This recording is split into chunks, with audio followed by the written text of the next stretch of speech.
Forgive me, I'm a little bit sick today, but a lot of people yesterday were making these kinds of comments on my Legion of the Damned video. Wait, I thought Ferrus Manus was the leader of the Legion of the Damned. Wait, wasn't it the headless form of Ferrus Manus leading the Legion of the Damned? And I know where a lot of people got this from. In the Horus Heresy book, Master of Mankind, the Emperor uses a psychic attack that basically manifests itself to look like a bunch of Legionnaires and Ferrus Manus fighting off a bunch of demons coming out of the Webway portal on Terra. Described as spirits of fiery vengeance. It was never confirmed, but a lot of theory crafters online thought that was the initial origins of the Legion of the Damned. It wouldn't be till way later where the designers and writers of GW basically confirmed, no, those two groups are not the same thing. The Legion of the Damned is what remains of the Firehawks chapter, while the other example is just the Emperor manifesting a psychic attack to what he wants it to be.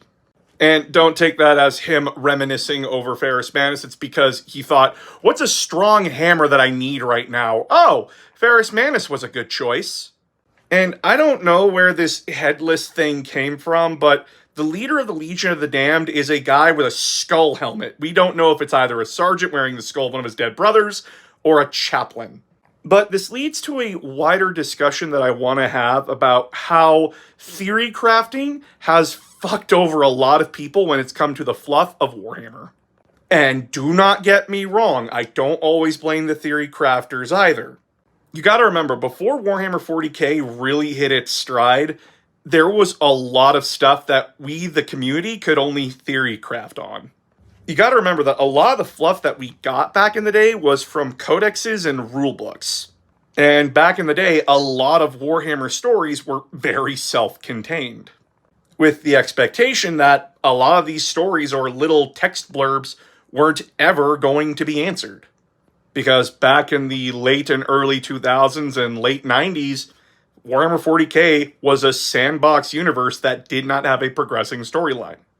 So why bothering answering questions that didn't need to be answered? But now, Warhammer has been out of that era for close to 2 decades now. And it all started with the Horus Heresy series being the starting gun that got Warhammer into this.